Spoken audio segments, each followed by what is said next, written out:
ഇന്ത്യയിലെ ബാങ്കിംഗ് മേഖലയിൽ പ്രവർത്തിക്കുന്ന ജീവനക്കാരും ധാരാളം പ്രതിസന്ധികളിലൂടെ കടന്നുപോകുന്ന ഒരു കാലഘട്ടമാണിത്. അതേക്കുറിച്ചൊക്കെ സംസാരിക്കാൻ ഇന്ന് മുഖാമുഖത്തിൽ നമ്മളോടൊപ്പമുള്ളത് ആൾ ഇന്ത്യ ബാങ്കിംഗ് എംപ്ലോയീസ് അസോസിയേഷൻ്റെ national joint secretary Shri KS കൃഷ്ണയാണ്.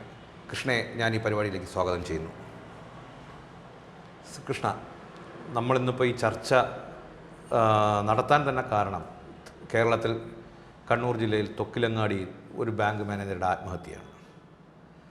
Banking മേഖലയിൽ പ്രവർത്തിക്കുന്ന തൊഴിലാളികൾ ഒരുപാട് വലിയ സ്ട്രെസ് അനുഭവിക്കുന്നു, ഒരുപാട് പ്രശ്നങ്ങൾ അനുഭവിക്കുന്നു. താങ്കൾ അവരുടെ ജീവനക്കാരുടെ സംഘടനയുടെ പ്രതിനിധിയാണ്. അതിനോടുള്ള താങ്കളുടെ പ്രതികരണം? തീർച്ചയായും ആ ഒരു സംഭവം ഞങ്ങളെയൊക്കെ വല്ലാതെ ദുഃഖിപ്പിക്കുന്നു. ഏറെ നിർഭാഗ്യകരമായ ഒരു സംഭവമാണ് ഉണ്ടായിരിക്കുന്നത്. ബാങ്കിങ് മേഖലയിൽ പ്രവർത്തിക്കുന്ന ഒരു ഓഫീസർ ഇങ്ങനെ ഒരു കൃത്യം ചെയ്യേണ്ടി വന്നതിൽ ഞങ്ങൾക്ക് വലിയ ആശങ്കയും ഉണ്ടായിട്ടുണ്ട്. അതേസമയം ഈ വിഷയത്തിൽ ബാങ്ക് മാനേജ്മെൻറ്റുകൾ വലിയൊരു പങ്ക് വഹിക്കേണ്ടതുണ്ട്. ബാങ്കിങ് മേഖല ഒരു പുതിയ കാലഘട്ടത്തിലേക്ക് പ്രവേശിക്കുന്ന ഈ ഘട്ടത്തിൽ അവിടുത്തെ HR പോളിസീസ് അതിനനുസൃതമായിട്ട് മോസ്റ്റ് എംപ്ലോയി ഫ്രണ്ട്ലി എന്ന നിലയ്ക്ക് മാറേണ്ടതുണ്ട്. തീർച്ചയായും ബാങ്കുകൾ പുതിയ കാലഘട്ടത്തിൽ വളരെ മത്സരം നേരിടുന്ന ഒരു ഘട്ടത്തിലാണ് പ്രവർത്തിക്കുന്നത്. പബ്ലിക് സെക്ടർ ബാങ്കുകളായാലും സ്വകാര്യ ബാങ്കുകളായാലും ആ പ്രശ്നമുണ്ട്.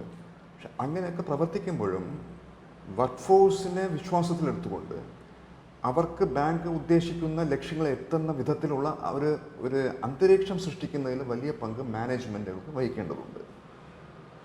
ഈ ബാങ്കിങ് മേഖല ഒരു കാലഘട്ടം വരെ സർവീസ് ഇൻഡസ്ട്രി ആയിരുന്നു. അതിൽ നിന്ന് മാറി ബാങ്കുകൾ മത്സരാധിഷ്ഠിതമായി തുടങ്ങിയപ്പോഴാണ് ഈ ജീവനക്കാരുടെ മേലിൽ ഇത്തരം പ്രഷർ വരുന്നത്. അവർക്കന്ന് വരെ യാതൊരു ബന്ധവുമില്ലാതിരുന്ന പ്രോഡക്ട്സ്, ഫിനാൻഷ്യൽ പ്രോഡക്ട്സ് എന്ന് നമ്മൾ ഓമന പേരിട്ട് വിളിക്കുന്ന സാധനം, അത് അവർ വിൽക്കാൻ നിർബന്ധിതരാകുന്നു. ഇപ്പോൾ ഉദാഹരണത്തിന് mutual funds, insurance, even accounts പോലും കൂട്ടാനുള്ള സെല്ല് ചെയ്യേണ്ടി വരുന്നു. അത് ബാങ്കിലിരിക്കുന്ന ജീവനക്കാർക്ക് ഇതിലൊന്നും ഒരു പ്രത്യേക ട്രെയിനിങ് ലഭിച്ചിട്ടുമില്ല. ഇതുണ്ടാക്കുന്ന വലിയ പ്രതിസന്ധിയും ഒരു വലിയ സമ്മർദ്ദവും ഇതിനെ മാനേജ്മെൻറ്റുകളുടെ ശ്രദ്ധയിൽപ്പെടുത്താനും സർക്കാരിൻ്റെ ശ്രദ്ധയിൽ കൊണ്ടുവരാനും യൂണിയനുകൾക്ക് കഴിഞ്ഞിട്ടുണ്ടോ? തീർച്ചയായും ഈ വിഷയങ്ങൾ കാലാകാലങ്ങളിൽ ബാങ്ക് യൂണിയനും ശ്രദ്ധയിൽ കൊണ്ടുവരുന്നുണ്ട്. അവിടെ ഗവൺമെൻറ്റിനും റിസർവ് ബാങ്ക് ഓഫ് ഇന്ത്യയും ബാങ്ക് മാനേജ്മെൻറ്റുകൾക്കും ലക്ഷ്യങ്ങളെ സംബന്ധിച്ചൊരു ക്ലാരിറ്റി വരേണ്ടതുണ്ട്. പബ്ലിക് സെക്ടർ ബാങ്ക്സാണ് രാജ്യത്ത് പ്രവർത്തിക്കുന്നതിൽ ഒരു ഡോമിനൻറ്റ് പൊസിഷൻസ് ഉള്ളത്. പബ്ലിക് സെക്ടർ ബാങ്കുകളെ സംബന്ധിച്ച് ഒരു സാമൂഹിക സാമ്പത്തിക വികാസം എന്നുള്ള ലക്ഷ്യം വെച്ചുകൊണ്ടാണ് പ്രവർത്തിക്കേണ്ടത്. അതിനാണ് ദേശവൽക്കരണം നടന്നത്. ആ ഒരു ലക്ഷ്യം വെച്ച് പ്രവർത്തിക്കുമ്പോൾ സേവനമാണ് മുഖ്യമായിട്ട് ചെയ്യേണ്ടത്. അങ്ങനെ ആ ലക്ഷ്യം വെച്ച് പ്രവർത്തിക്കുമ്പോൾ സ്വാഭാവികമായിട്ട് തന്നെ പ്രവർത്തന ലാഭം ഉണ്ടാകുന്നുണ്ട്. ഇക്കാലം അത്രയും ബാങ്കുകളൊക്കെ പ്രവർത്തന ലാഭം വെച്ചുകൊണ്ട് തന്നെയാണ് പ്രവർത്തിക്കുന്നത്. അപ്പോൾ ആ സേവനം ലക്ഷ്യം വെച്ചുകൊണ്ട് പോകുമ്പോൾ ഇപ്പോൾ വന്ന ഒരു മാറ്റം 91 ശേഷം രാജ്യത്ത് സംഭവിച്ച ഒരു വ്യതിയാനം എന്ന് പറയുന്നത് ബാങ്കുകൾ വാണിജ്യ സ്ഥാപനങ്ങളാണ്, ബാങ്കുകൾ ബിസിനസ് ഡ്രിവൺ ആകണം, പ്രോഫിറ്റ് ഡ്രിവൺ ആകണം എന്ന ഒരു ഊന്നൽ വരുന്നുണ്ട്. നമ്മളാരും എതിരില്ല. അല്ല, അവിടെയാണ് എന്തിന് ബാങ്കുകൾ ബിസിനസ് ഡ്രിവൺ ആകണം, അല്ലെങ്കിൽ ബാങ്കുകൾ എന്തിന്, പൊതുമേഖലാ ബാങ്കുകൾ എന്തിന് ലാഭം കൊയ്യണം? അതാണ് അവിടെ സൂചിപ്പിച്ചത്. ബാങ്കുകൾ അവരുടേതായ സ്വാഭാവിക സേവനത്തോട് തന്നെ ലാഭം വരുന്നുണ്ട്. ബാങ്കുകൾ നിക്ഷേപങ്ങൾ സമാഹരിക്കുന്നു, വായ്പ കൊടുക്കുന്നു. അവിടെ ആ ഒരു പ്രക്രിയ തന്നെ ലാഭം നാച്ചുറലായിട്ട് വരുന്നുണ്ട്. പക്ഷെ അതിനപ്പുറം ഒരു പ്രോഫിറ്റ് ഡ്രിവൺ എന്ന വിധത്തിലേക്ക് കാര്യങ്ങൾ വന്നത് തന്നെ അതിൽ ചില ഘടകങ്ങൾ പ്രവർത്തിച്ചിട്ടുണ്ട്. കാലാകാലങ്ങളിൽ ബാങ്കുകൾ നൽകിയ വായ്പകൾ അതിൽ നല്ലൊരു ഭാഗം കിട്ടാക്കടങ്ങളായി മാറിയിട്ടുണ്ട്. ആ കിട്ടാക്കടങ്ങൾ ആകുന്നതും വൻകിടക്കാർക്ക് കൊടുത്ത വായ്പകളാണ്. അങ്ങനെ കോർപ്പറേറ്റ് കൊടുത്തിരിക്കുന്നതാണ്. ഒരു കൃഷിക്കോ ചെറുകിട വ്യവസായത്തിനോ കൊടുത്ത വായ്പകളല്ല. അത്തരം വായ്പകൾ മുൻഗണനാ വിഭാഗം വായ്പകൾ കൊടുക്കാനാണ് ദേശവൽക്കരിച്ചത്. പക്ഷെ ആ വായ്പകൾക്കപ്പുറം വൻകിട വായ്പകൾ കൊടുത്ത് കിട്ടാക്കടമാകുകയും തിരിച്ചു കിട്ടാതെ വരുമ്പോൾ അതിനുവേണ്ടി ധാരാളം പ്രൊവിഷൻസ് കണ്ടെത്തേണ്ടി വരുന്നുണ്ട്. അത് ലാഭത്തു നിന്നാണ് മാറ്റിവെക്കേണ്ടി വരുന്നത്. ഒന്നുകിൽ ലാഭത്തിൽ നിന്ന് മാറ്റിവെക്കണം, ഇല്ലെങ്കിൽ സർക്കാർ ക്യാപിറ്റലൈസ് ചെയ്യണം. കുറച്ചുകൂടി വ്യക്തമായിട്ട് പറഞ്ഞാൽ കോർപ്പറേറ്റുകൾ മുടക്കുന്ന തിരിച്ചടവ് ബാലൻസ് ചെയ്യാൻ വേണ്ടിയിട്ട് ലാഭം എന്ന് പറയുന്ന ആ ഒരു ഘടന ഉണ്ടാക്കി അതിൽ നിന്ന് ഈ പൈസ തിരിച്ചു പിടിക്കാം എന്നാണ് ഇപ്പോൾ പോളിസി വൈസ് ഇപ്പോൾ ഗവൺമെൻറ്റും ബാങ്കുകളും തീരുമാനിച്ചിരിക്കുന്നത്. ആ ഒരു കാര്യം യാഥാർത്ഥ്യമാണ്. അപ്പോൾ അവിടെ മാനേജ്മെൻറ്റും സൂചിപ്പിച്ചതും മാനേജ്മെൻറ്റുകളാകട്ടെ, റിസർവ് ബാങ്ക് ആകട്ടെ, ഗവൺമെൻറ് ആകട്ടെ, ആ ഒരു കാര്യം മനസ്സിലാക്കിക്കൊണ്ട് എന്തിനാണോ പബ്ലിക് സെക്ടർ ബാങ്ക്സ് വിഭാവനം ചെയ്തത് ആ സാമൂഹിക ലക്ഷ്യത്തിന് വേണ്ടി പ്രവർത്തിക്കാൻ വേണ്ടിയുള്ള നയങ്ങളാണ് രൂപീകരിക്കേണ്ടത്. നിർഭാഗ്യവശാൽ 91 ശേഷം ഇവിടെ വന്ന നിരവധി കമ്മിറ്റികൾ ആ കമ്മിറ്റികളൊക്കെ വന്നതിൻ്റെ ഒരു പശ്ചാത്തലമുണ്ട്. അന്ന് വേൾഡ് ബാങ്കും IMF ഒക്കെ നമുക്ക് നൽകിയ വായ്പകൾ അതിൻ്റെ കണ്ടീഷണലായിട്ട് വെച്ച കാര്യങ്ങളുണ്ട്. അതിൻ്റെ അടിസ്ഥാനത്തിൽ ബാങ്കുകൾ നമ്പർ 1 ഓണർഷിപ്പ് ചേഞ്ച് ചെയ്യണം, പബ്ലിക് സെക്ടർ ബാങ്ക്സിൻ്റെ എണ്ണം കുറയ്ക്കണം. അന്ന് മുതലേ പറയുന്ന ഒരു വിഷയങ്ങളാണ്. അത് വെച്ചുകൊണ്ട് പോകുമ്പോൾ ഈ സേവനം എന്നുള്ള യഥാർത്ഥ ലക്ഷ്യം വിസ്മരിച്ചുകൊണ്ട് പോകുന്ന ഒരു സാഹചര്യം സംഭവിച്ചിട്ടുണ്ട്. അത് തിരുത്തപ്പെടണം. അത് സേവനം എന്നുള്ള ലക്ഷ്യം വെച്ചുകൊണ്ട് തന്നെ ബാങ്കുകൾ പോകാൻ ഇപ്പോഴും കഴിയും. സൂചിപ്പിച്ചതുപോലെ പ്രവർത്തന ലാഭം തന്നെയാണ് ബാങ്കുകൾ ഇക്കാലം അത്ര ഉണ്ടാക്കിയിട്ടുള്ളത്. നമ്മുടെ ആദ്യത്തെ ചോദ്യത്തിലേക്ക് തിരിച്ചു വരാം, അതവിടെ നിൽക്കട്ടെ. ജീവനക്കാരുടെ പ്രതിനിധിയാണല്ലോ താങ്കൾ.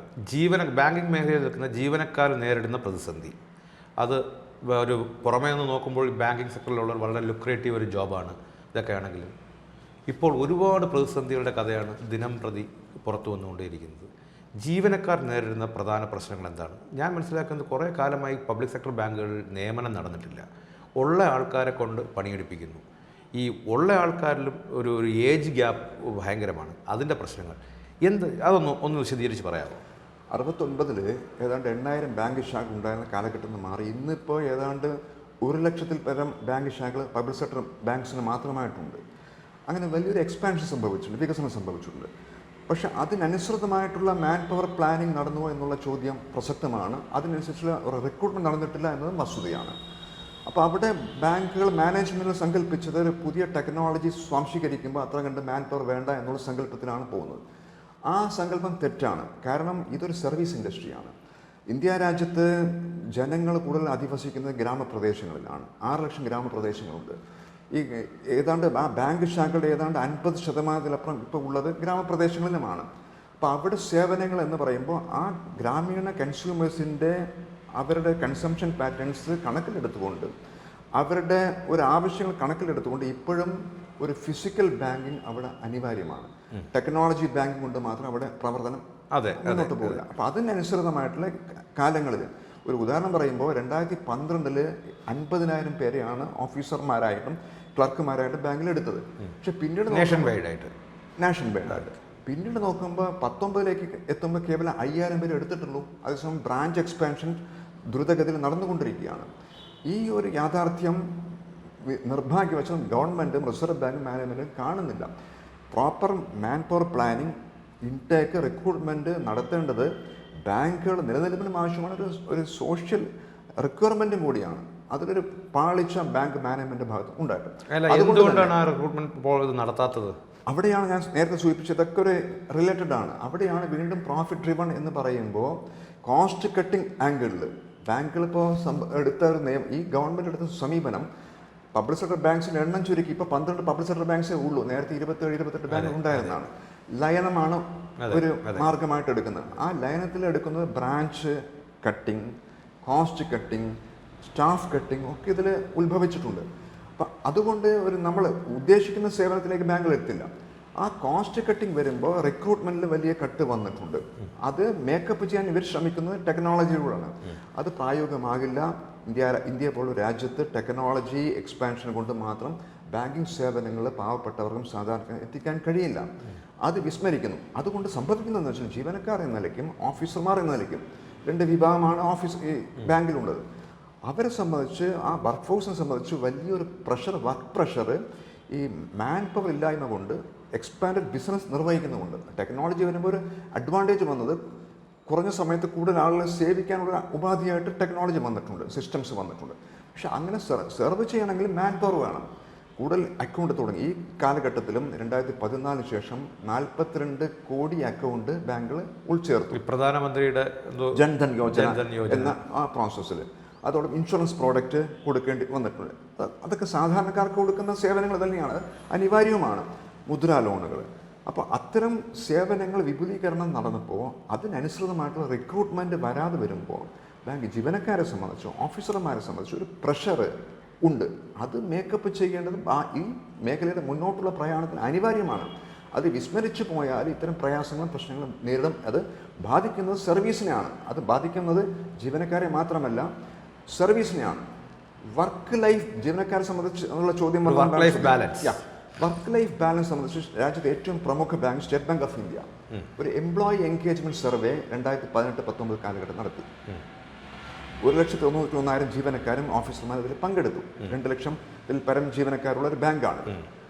ആ എംപ്ലോയ്മെൻറ്റ് എൻഗേജ്മെൻറ്റ് സർ 64 ചോദ്യങ്ങളാണ് ഞങ്ങളോടൊക്കെ ചോദിച്ചത്. ആ ചോദ്യങ്ങളിൽ അതിൻ്റെ ഔട്ട്കം എന്ന നിലയ്ക്ക് വന്നപ്പോൾ, അതിൻ്റെ ഒരു റിസൾട്ട് ഫീഡ്ബാക്ക് എന്ന നിലയ്ക്ക് അവസാനം അറൈവ് ചെയ്തപ്പോൾ അതിൽ വന്ന സ്ട്രെങ്ത്തിൻ്റെ ബാങ്കിൻ്റെ ശക്തി, സ്ട്രെങ്ത്സിനെ കുറിച്ച് ഫീഡ്ബാക്സ് വന്നു. വീക്ക്നെസ്സിനെ സംബന്ധിച്ച് വന്നപ്പോൾ വർക്ക് ലൈഫ് ബാലൻസ്, ജോബ് സ്ട്രെസ്സാണ് ഏറ്റവും ടോപ്പിൽ പറയേണ്ടി വന്നത്. അത് എംപ്ലോയീസ്, വർക്ക് ഫോഴ്സ്, ജീവനക്കാർ, ഓഫീസർമാർ ഫേസ് ചെയ്യുന്ന വിഷയമാണ്. മാനേജ്മെൻറ്റ് തീരുമാനിച്ചു അത് അഡ്രസ്സ് ചെയ്തുകൊണ്ട് പോകും എന്ന് തീരുമാനമെടുത്തിട്ടുണ്ട്. അഡ്രസ്സ് ചെയ്തോ? അത് മുന്നോട്ട് പോയിക്കൊണ്ടിരിക്കുകയാണ്. അതിൽ ഒരുപാട് ദൂരം സഞ്ചരിക്കാനുണ്ട് എന്ന് ഞങ്ങൾ കരുതുന്നു. എന്നാലും കുറേ മുന്നോട്ട് പോകുന്നുണ്ട്. So this is A real issue. Work life balance, job stress address ചെയ്യുന്നത് നമ്പർ 1 റിക്രൂട്ട്മെൻറ്റ് വേണം. അതോടൊപ്പം തന്നെ ഒരു അണ്ടർസ്റ്റാൻഡിങ് കൾച്ചർ വേണം. എന്താണ് പ്രശ്നം, ടോപ്പ് മാനേജ്മെൻറ്റിനെ സംബന്ധിച്ച് ground realities, market realities, employees face ചെയ്യുന്ന ഹർഡിൽസ്, പ്രശ്നങ്ങൾ, കൺസ്യൂമർ ബിഹേവിയർ ഒക്കെ പഠിക്കുകയും മനസ്സിലാക്കുക, അതിനനുസരിച്ചുള്ള നിർദ്ദേശങ്ങളും ഒക്കെയാണ്. കേവലം ഒരു നിർദ്ദേശം കൊടുത്തുകൊണ്ട് മാത്രം ഒന്നും ഓടില്ല. അപ്പം അതിലൊരു ധാരണ ടോപ്പ് മാനേജ്മെൻറ്റിനെ സംബന്ധിച്ചും വരേണ്ടതുണ്ട് എന്നുള്ള ഫീഡ്ബാക്കാണ് അന്ന് നടത്തിയ എംപ്ലോയ്മെൻറ്റ് എൻഗേജ്മെൻറ്റ് സർവേയിൽ വന്നിട്ടുള്ളത്. അപ്പോൾ ഞാൻ ഇടപെട്ടോട്ടെ. ഇന്ത്യയിലെ ഏറ്റവും വലിയ ബാങ്കിങ് സംഘടനയാണ് താങ്കളുടെ സംഘടന. ഇത്തരം പ്രശ്നങ്ങൾ പരിഹരിക്കാനായിട്ട് നിങ്ങളുടെ സംഘടന എന്ത് നിർദ്ദേശമാണ് മുന്നോട്ട് വച്ചിട്ടുള്ളത്? ഞങ്ങളെ സംബന്ധിച്ച് ഈ മാനേജ്മെൻറ്റ് കാലാകാലങ്ങളിൽ ഞങ്ങൾ മുന്നോട്ട് വയ്ക്കുന്ന വിഷയം ഇത് തന്നെയാണ്. വർക്ക് റിലേറ്റഡ് ഇഷ്യൂസിനെ സംബന്ധിച്ച് നമ്പർ 1 സൂചിപ്പിച്ചതുപോലെ റിക്രൂട്ട്മെൻറ്റ്, നമ്പർ 2 പ്രോപ്പർ ട്രെയിനിങ്. ആ ട്രെയിനിങ് സിസ്റ്റം മാറിക്കൊണ്ടിരിക്കുന്ന സാഹചര്യം അനുസരിച്ച് അവെയർനെസ് ജീവനക്കാർക്ക് വേണം. ഇന്നിപ്പോൾ കസ്റ്റമേഴ്സ് സംബന്ധിച്ചും അവെയറായി നല്ല രീതിയിൽ അവെയറായിട്ട് വരുന്നുണ്ട്. അതുകൊണ്ട് തന്നെ ഓൺ ദ ജോബ് ട്രെയിനിങ്ങിനെ സംബന്ധിച്ച് നല്ല ട്രെയിനിങ്, അപ്രോപ്രിയറ്റ് ട്രെയിനിങ് മെക്കാനിസം വരണം എന്നതിൽ തർക്കമില്ല. അതോടൊപ്പം തന്നെ ജീവനക്കാരായാലും ഓഫീസർമാരായാലും അവർക്ക് നൽകേണ്ട ഒരു സോഫ്റ്റ് സ്കിൽസ് ഡെവലപ്മെൻറ്റ്. കാരണം മാറിക്കൊണ്ടിരിക്കുന്ന സാഹചര്യങ്ങളിൽ ഇന്നിപ്പോൾ പ്രൊമോഷൻസ് എന്ന് പറയുമ്പോൾ കുറേ കൂടി ഏർലിയറായിട്ട് പ്രൊമോഷൻസ് കിട്ടുന്ന ഒരവസ്ഥാവിശേഷം ഓഫീസർമാരെ ആ കാഡറിനെ സംബന്ധിച്ചുണ്ട്. ഓഫ് കോഴ്സ് 80% ഓഫീസേഴ്സും കാഡറിൽ നിന്നാണ് പ്രൊമോട്ട് ചെയ്ത് വരുന്നത്. എന്നാൽ പോലും മാറിക്കൊണ്ടിരിക്കുന്ന സാഹചര്യം കണക്കിലെടുത്തുകൊണ്ട് അവരുടെ ട്രെയിനിങ് ഇൻപുട്സിൽ ഒരു സൈക്കോളജിക്കൽ അപ്രോച്ചും കൂടി വരണം എന്നത് ഞങ്ങൾ കാലാകാലങ്ങൾ മാനേജ്മെൻറ്റ്സിനോട് ഞങ്ങൾ അവരുടെ മുമ്പിൽ ഉണർത്തിക്കുന്ന വിഷയങ്ങൾ തന്നെയാണ്. അത്തരത്തിലൊരു പക്ക ട്രെയിനിങ് സിസ്റ്റം വരണം.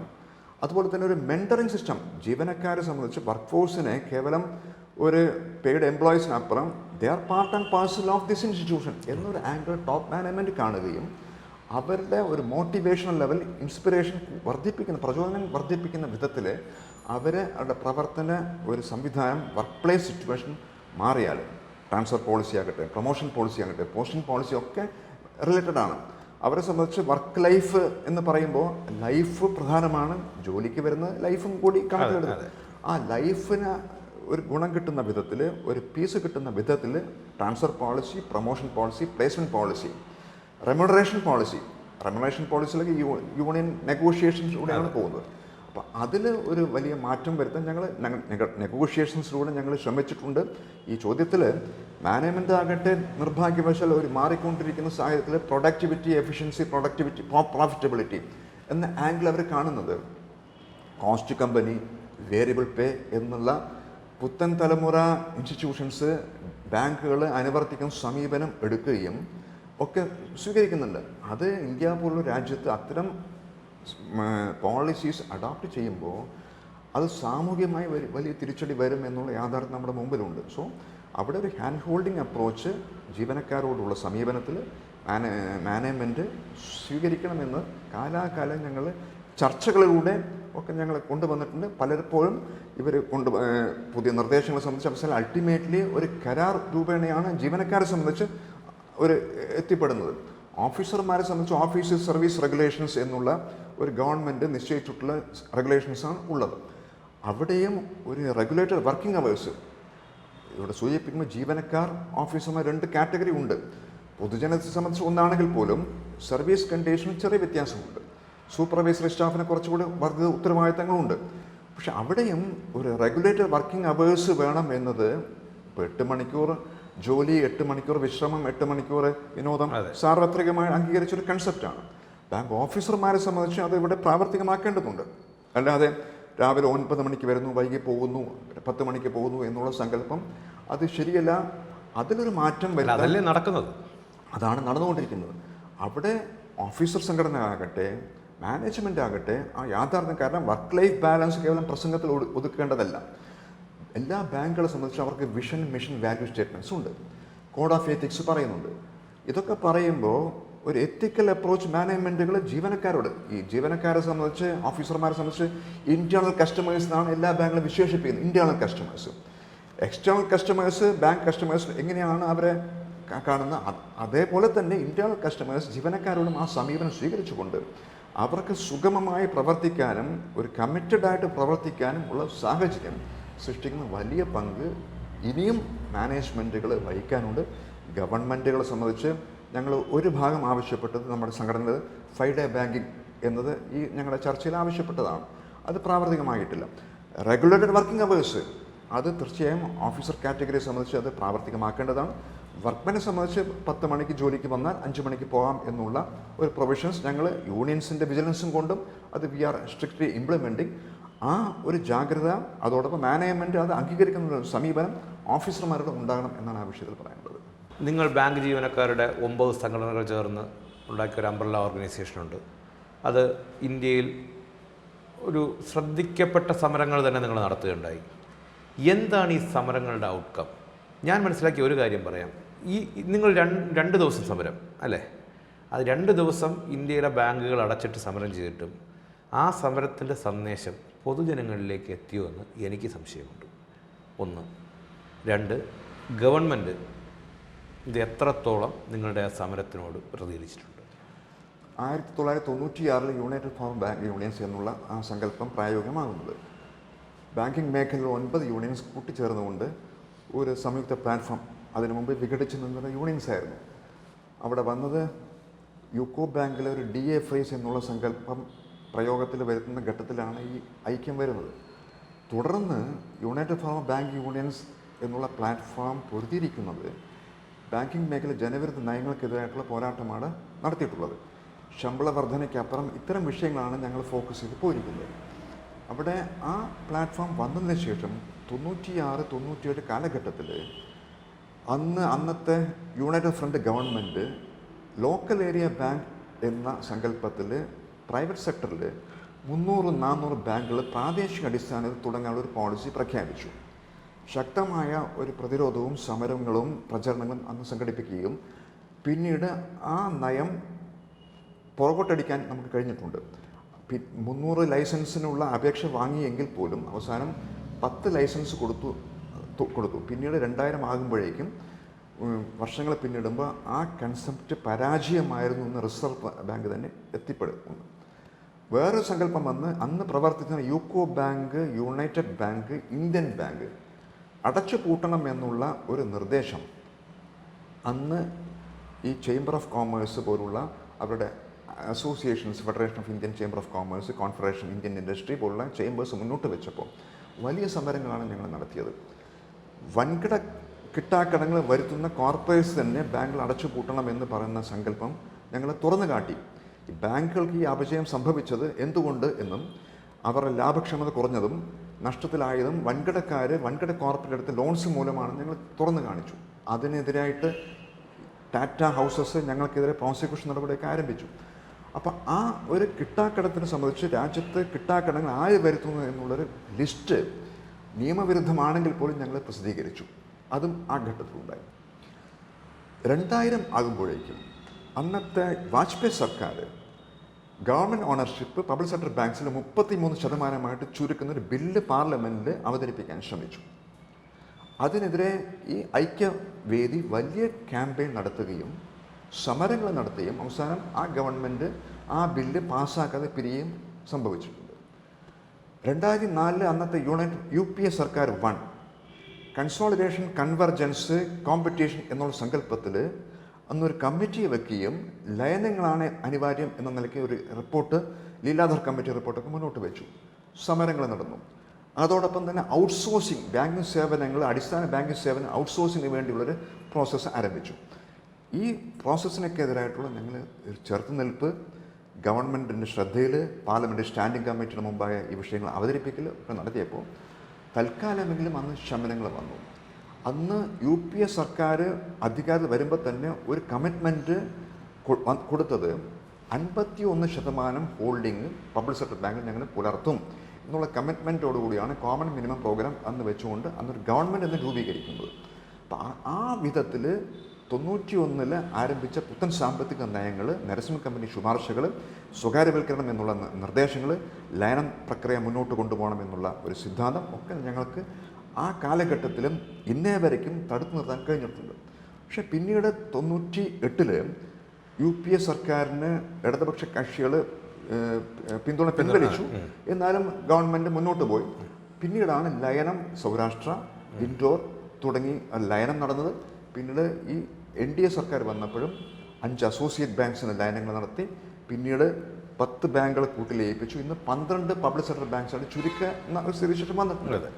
സൂചിപ്പിച്ചു വരുന്നത് ഇക്കാലം അത്രയും 30 വർഷം പിന്നിടും, പുത്തൻ സാമ്പത്തിക നയങ്ങൾ ഏതാണ്ട് 30 വർഷം പിന്നിടുന്ന ഈ വേളയിൽ ആ ചെറുത്തുനിൽപ്പ്, അന്ന് ആരംഭിച്ച ചെറുത്തുനിൽപ്പ് കുറേയൊക്കെ വിഷയങ്ങൾ പുറകോട്ടടിപ്പിക്കാനും ഇരുത്തി ചിന്തിപ്പിക്കാനും മാറി ചിന്തിപ്പിക്കാനും പര്യാപ്തമായി ഞങ്ങൾ നടത്തിയ 44-ലധികം പണിമുടക്കുകൾ ഈ ജനവിരുദ്ധ നയങ്ങൾക്കെതിരായിരുന്നു എന്നത് ഞങ്ങൾക്ക് പറയാൻ കാണിക്കാൻ സാധിച്ചു. അതെ, അപ്പം അതിൽ കുറേയേറെ ഗവൺമെൻറ്റുകൾ പുറകോട്ടടിക്കാൻ ശ്രമിച്ചിട്ടുണ്ട്. ഈ ഇതോടൊപ്പം നമ്മൾ ചേർത്ത് വായിക്കാനാണ് പുത്തൻ തലമുറ ബാങ്കുകളിലെ ജീവനക്കാർ. ഈ പൊതുമേഖലാ ബാങ്കുകളിലെ ജീവനക്കാർ അനുഭവിക്കുന്നതിനേക്കാൾ വളരെയേറെ കഷ്ടതകൾ കൂടുതലാണ് പുത്തൻ മേഖല നവ ബാങ്കിങ് മേഖലയിൽ അനുഭവിക്കുന്നത്. അവരുടെ ഇടയിലേക്ക് നിങ്ങൾ യൂണിയൻ പ്രവർത്തനം വ്യാപിപ്പിക്കുന്നുണ്ടോ? ആ ശ്രമങ്ങൾ 93-94 ഘട്ടത്തിൽ പുത്തൻ ഈ നയത്തിൻ്റെ അടിസ്ഥാനത്തിൽ ആ തലമുറ ബാങ്കുകൾ വന്നപ്പോൾ ഞങ്ങൾ ശ്രമിക്കാതിരുന്നില്ല, ഞങ്ങൾ ശ്രമിച്ചു. പക്ഷെ നിർഭാഗ്യവശാൽ അവിടെ എടുക്കപ്പെടുന്ന കാറ്റഗറി എംപ്ലോയീസ് എന്ന് പറയുന്നത് അവരെ പെർമനൻറ്റ് ബേസ് എന്ന് എടുക്കുന്നതും ജോബ് പെർമനൻസ് ഇല്ല, എന്നാൽ പോലും അവിടെ റിലേറ്റീവ്ലി പെർമനൻ്റ് പറഞ്ഞെടുക്കുന്ന ആളുകളൊക്കെ തന്നെ ഓഫീസർ കാഡറിൽ എടുക്കുന്ന ഒരു സ്ഥിതിവിശേഷമാണ് വന്നത്. അവരെ യൂണിയനൈസ് ചെയ്യുക എന്നത് ശ്രമകരമായൊരു ദൗത്യമായിരുന്നു. ഞങ്ങൾ ശ്രമിച്ചിട്ട് അത് നടന്നില്ല എന്നാണ് യാഥാർത്ഥ്യം. കാരണം അവിടെ സംബന്ധിച്ച് അങ്ങനെ യൂണിയനൈസ് ചെയ്യപ്പെട്ടാൽ അവരുടെ ജോലി തന്നെ പോകുമോ എന്ന് പറഞ്ഞുകൊണ്ട് അവർ യൂണിയനിൽ വരാത്ത ഒരു സാഹചര്യം ഞങ്ങളുടെ മുമ്പിൽ വന്നിട്ടുണ്ട്. പക്ഷേ ആ ശ്രമങ്ങൾ ഇപ്പോഴും ഞങ്ങൾ തുടരുന്നുണ്ട്, സഫലമായിട്ടില്ല. പക്ഷേ നടത്തുന്ന പോരാട്ടങ്ങളൊക്കെ തന്നെ അവരും കാണുന്നുണ്ട്. അന്ന് ആരംഭിച്ച പല ബാങ്കുകളും ഇന്ന് ഇല്ല എന്നതും ഒരു യാഥാർത്ഥ്യമാണ്. ഗ്ലോബൽ ട്രസ്റ്റ് ബാങ്ക് അടക്കം അത് പബ്ലിക് സെക്ടർ ബാങ്കിൽ കൂട്ടിലയിപ്പിക്കേണ്ടി വന്നതും എന്നതും ഒരു യാഥാർത്ഥ്യമാണ്. എന്നാലും അവിടുത്തെ ജീവനക്കാരും ജീവനക്കാർ എന്ന് പറയുമ്പോൾ അവിടുത്തെ ഓഫീസർ വിഭാഗം ആളുകൾ അവർ ഒന്ന് മാറി ചിന്തിക്കേണ്ട സമയം വന്നിരിക്കുന്നു. അവിടെ ആ ചൂഷണത്തിനെതിരായിട്ടൊരു പ്രതിരോധം ട്രേഡ് യൂണിയൻ മാത്രമേ നമുക്ക് ഉള്ളൂ. അത് ആ ഒരു മുൻകൈ അവരുടെ ഭാഗത്തു നിന്ന് വരുന്നുവെങ്കിൽ നിശ്ചയമായും all India bank employees association എല്ലാ സഹായങ്ങളും ചെയ്യും എന്നൊരു തർക്കമില്ല. ഇപ്പോൾ ജീവനക്കാരുടെ സമരത്തിൽ നിങ്ങൾ ഉന്നയിച്ച ഏറ്റവും പ്രധാനപ്പെട്ട ഒരു സാധനം നിങ്ങളുടെ ശമ്പള വർധനമായിരുന്നു. ഏതുവരെയായി? ശമ്പള പരിഷ്കരണം 11ാം ശമ്പള പരിഷ്കരണം യാഥാർത്ഥ്യമായി.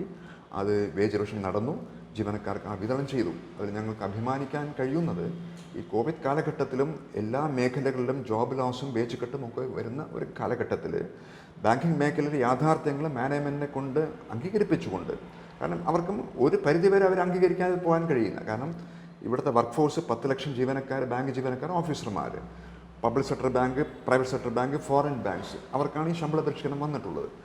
അത് നേരത്തെ ആരംഭിച്ച ആ ഡിസ്കഷൻസ് ആയിരുന്നു. 2017 കാലഹരണപ്പെട്ട കരാർ, 2017 ആരംഭിച്ച ആ ചർച്ച പൂർത്തിയായത് കോവിഡ് കാലഘട്ടത്തിലാണ്. അവിടെ മാനേജ്മെൻറ്റുകളും ഒരു പോസിറ്റീവായിട്ടുള്ള ഒരു സമീപനം സ്വീകരിച്ചിട്ടുണ്ട്.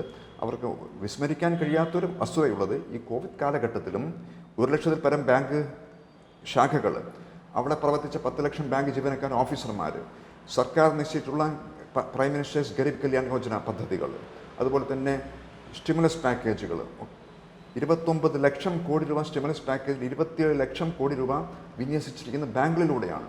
അവിടെ എമർജൻസി ക്രെഡിറ്റ് എന്ന നിലയ്ക്ക് ബാങ്ക് ശാഖകളിലൂടെ വിന്യസിച്ച MSME ക്രെഡിറ്റ്, സ്ട്രീറ്റ് വെൻഡേഴ്സിനുള്ള ലോൺസ്, നിരവധി പദ്ധതികളൊക്കെ തന്നെ ബാങ്ക് ഓഫീസർമാരും ജീവനക്കാരുടെ വഴി വിതരണം ചെയ്യപ്പെട്ടതാണ്. അത് അവർക്ക് അക്നോളജ് ചെയ്യാൻ കഴിയാതെ അവർ ചെയ്തേ പറ്റൂ. ആ വിധത്തിൽ ഞങ്ങളുടെ വർക്ക് ഫോഴ്സിനെ, ബാങ്ക് ജീവനക്കാരുടെ വർക്ക് ഫോഴ്സിനെ അംഗീകരിച്ചുകൊണ്ടുള്ള സമീപനം മാനേജ്മെൻറ്റ് സ്വീകരിച്ചിട്ടുണ്ട്. അതിൽ ഞങ്ങൾക്ക് അവരോട് നന്ദിയുണ്ട്. ഈ ലക്കം മുഖാമുഖത്തിൽ ശ്രീ കൃഷ്ണ നമ്മളോട് പറഞ്ഞത് ബാങ്കിലെ ജീവനക്കാരുടെ പ്രശ്നങ്ങളാണ്. അടുത്ത ലക്കം മുഖാമുഖത്തിലും നമ്മൾ ഇതേ വിഷയം തുടരുകയാണ്. അത് ബാങ്കിങ് മേഖലയിലെ പ്രതിസന്ധികളെക്കുറിച്ചാണ്. അതുവരെ കാത്തിരിക്കുക. നന്ദി, നമസ്കാരം. ദാവ് ന്യൂസ്, നിങ്ങളുടെ വാർത്ത, നിങ്ങളോടൊപ്പം, നിങ്ങളുടെ വിരൽ തുമ്പിൽ.